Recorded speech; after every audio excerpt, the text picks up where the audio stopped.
Yo lo que hice durante la época que estuve presa, y las chicas, creo que todas, nos acordamos de todos los nombres, de todas las caras, de quién hizo algo. Por eso no denunciamos a todos. Claro. De todas formas, todos eran cómplices, Claro. porque sabían las cosas que pasaban. Mis cicatrices, mi historia, mi fama, mi gloria, mi pena por panas desaparecidos. Memoria. Nosotros en la época que entramos fue ya cuando se recrudeció la dictadura, entonces no teníamos nada. Hubo desde el 75, a mediados del 75 al 76 se podían hacer actividades, qué sé yo, bordar, tejer. Y bueno, cuando llegamos, las otras compañeras, todos nos dieron hasta para curarnos las heridas, hasta la ropa interior, todo, porque no, hasta que se hiciera todo, hasta la visita próxima de ellas, que avisaran a los familiares nuestros que estábamos, y ahí teníamos que pasar dirección, era todo un trabajo. Bueno, vivimos de la solidaridad de ellas, que bueno, eran nuestras compañeras.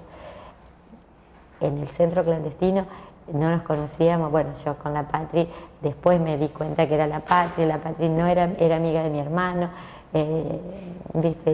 Y entonces teníamos, me acuerdo, pobre Patri, que le digo, yo fui una vez no sé si lo contó, pero fui a la parrilla y volví rápido, y le digo, Patri, anda tranquila que no pasa nada, y la mataron, pobre, me quería matar.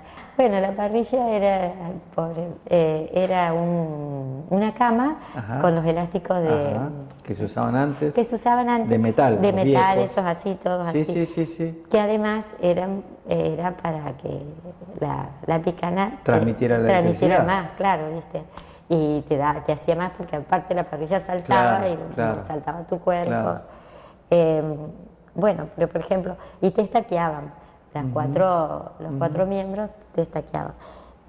Después llegabas y te destrozabas y estaban todas tus compañeras y te bancaban y contabas todo para que la próxima lo haga mejor y la otra mejor, y íbamos haciendo todo como una cadena para que de todas formas, bueno.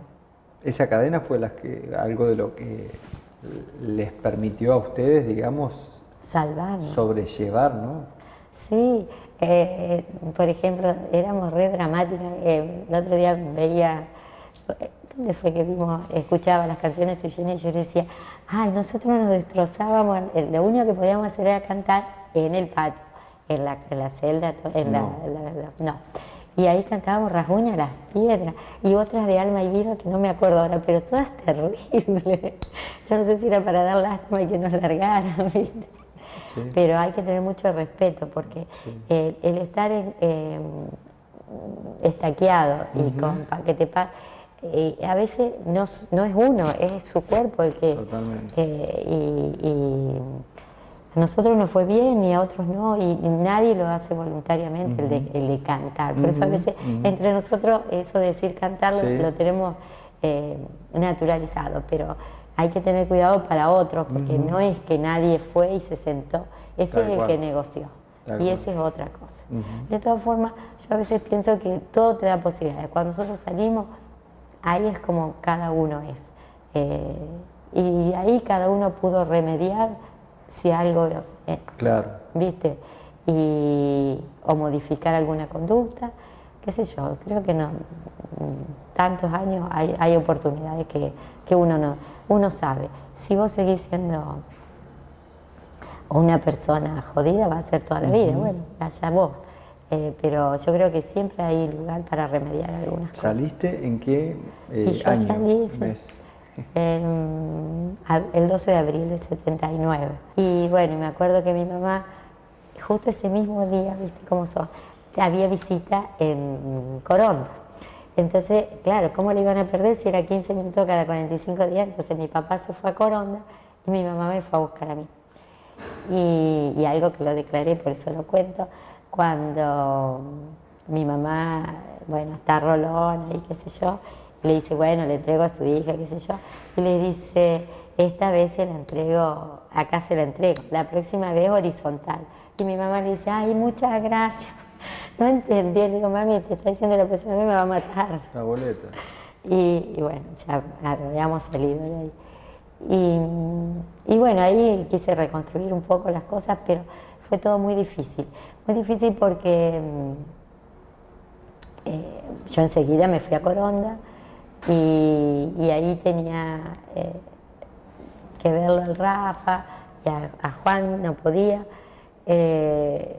Entonces fui a hablar con el director, Juan había hablado ya, qué sé yo, y solamente lo podía ir a ver si hacía un certificado de concubinato. Así que, bueno, por supuesto, mi mamá y mi papá, todos presos, pero que yo sea concubina era una vergüenza. Así que llamé a la señora que trabajaba en mi casa, me firmó el certificado de concubinato y lo fui a ver al Juan. Y bueno, y ahí los veía un día uno y un día otro. Ahí ya era por locutorio y era media hora cada 15 días, así que era mucho más cerca. Entonces nosotros entrábamos bueno, primero teníamos que hacer toda esa requisa, que era horrible la requisa, y bueno, siempre yo trataba de acompañar a alguna madre porque las desvestían totalmente, ¿viste?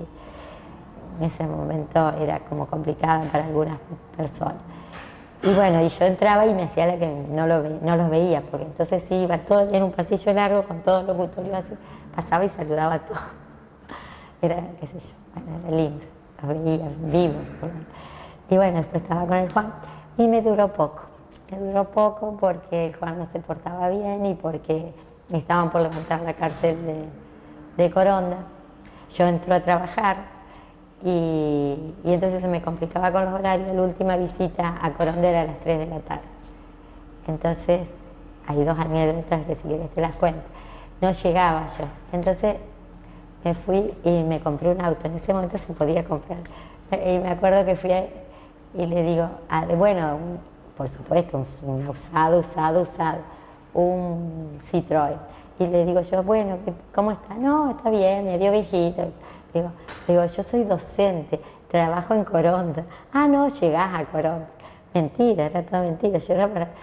Bueno, llegué a Coronda con el auto y a Juan lo habían trasladado a Raus.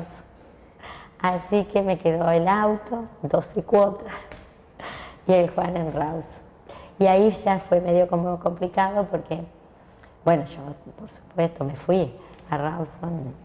No me pude ir enseguida porque recién entraba y no tenía días de vacaciones, esperé un par de meses más y junté unos días, qué sé yo, y me fui a Rawson, hablé a Rawson, me dijeron que podía ir con los mismos papeles, fui a Rawson y me dijeron que no podía entrar, que me tenía que casar. Y yo dije, bueno, me caso, qué sé yo ya tenía 24 años. Y entonces le digo, sí, me caso. No, dicen, pero primero tenés que pedirle permiso al novio. Le fueron a pedir permiso al novio, el novio dijo que sí. Bueno, vamos a casar.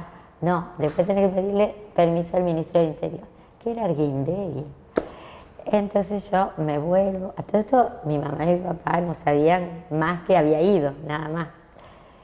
Y tenía unos amigos en Buenos Aires, entonces me esperaron. Y le digo, tengo que hacer una nota a Arguindegui. Así que, bueno, le hice la nota pidiendo la autorización. Hicimos tenía que ir al Ministerio del Interior. Yo hacía meses que había salido y el Juan represo, el Rafa represo, ¿viste? Así que hicimos todo. Uno se paraba en un bar, el otro en otro. Había 3 esquinas, cada uno en una esquina y entré yo. Si no salía, bueno, había que hacer denuncia. Pero no salí. Y bueno, hice todo eso y esperé. Y a los meses nomás me autorizaron y me fui a casar. Todo esto el Rafa seguía preso. Y mi mamá, la verdad que después que yo me casé, ella terminó siendo directora de la 5110 y se jubiló porque todavía no tenía edad, pero se jubiló porque tenía los 2 presos, tenía al Rafa en Buenos Aires y Juan allá. Así que ella era la que cubría más las visitas.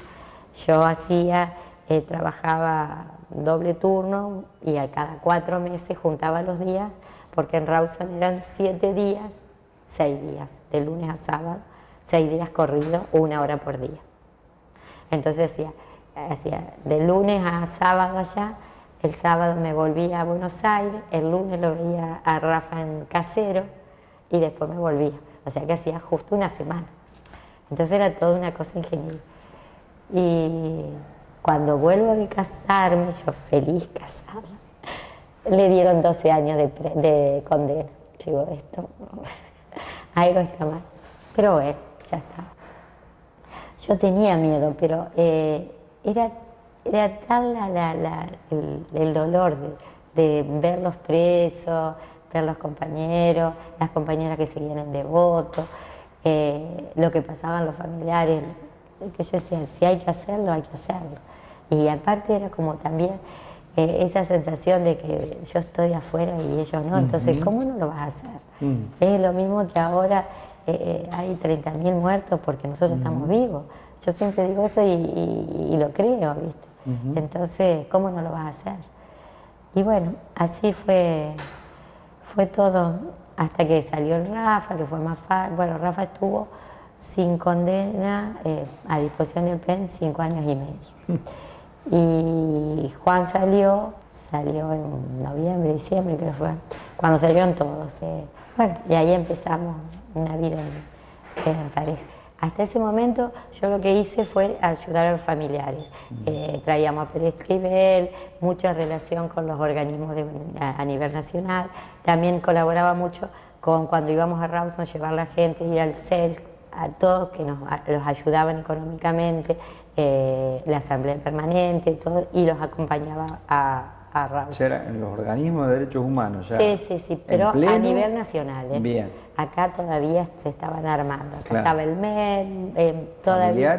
¿Familiares? Familiares estaba, pero no era tan orgánico como es ahora. Bien. Bueno, y ahí yo entré a militar la Secretaría de Derechos Humanos de movilización, intransigencia y movilización penal. Bueno, ahí volvimos a tener contacto con compañeros que volvían, con compañeros de nivel, que todavía estaban clandestinos. Entonces nosotros ahí empezamos con Juan a participar en el MED. Te lo hago rápido. Ahí entramos, trabajamos en la CONADEP, tomamos los testimonios, fuimos a visitar 1000 de casas con el MUD de la Patria, con un montón de compañeros, no encontramos. Pero lo que sí, sistematizamos los datos. ¿Qué pasaba? Todos hablaban, todo era el mismo circuito, la Cuarta, la Casita, Coronda, la GIR, Perizotti, los mismos nombres, los nombres legales. Había que ponerle nombre a todos los otros que no tenían, como el Curro, Colombini, que hay, ahora no me acuerdo el nombre. Bueno, todos los sobrenombres que había que ponerle nombre. El Pollo. El Pollo Colombini. Entonces, ¿qué hice yo? Fundamentalmente, porque Juan ya entró a militar otra vez en política activa, y después, bueno, fue funcionario, todas esas cosas. Entonces empezamos a trabajar con otras compañeras, a activar la memoria, esto dónde fue y por qué, no sabíamos. En algún momento algo íbamos a hacer.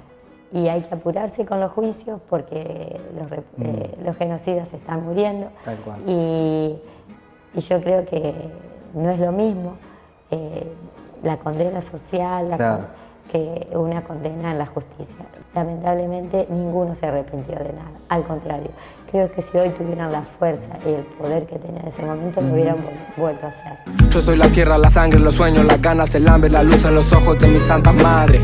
Hecho de barro, de ramas, de viento, de hueche de carne, el sol cae en mi brazo por la tarde. Si preguntan quién soy mi tierra, curtida de gobierno, de estafa, de guerra. Soy el hornero mostrando la sala, la vida, la muerte, la pluma y la paz.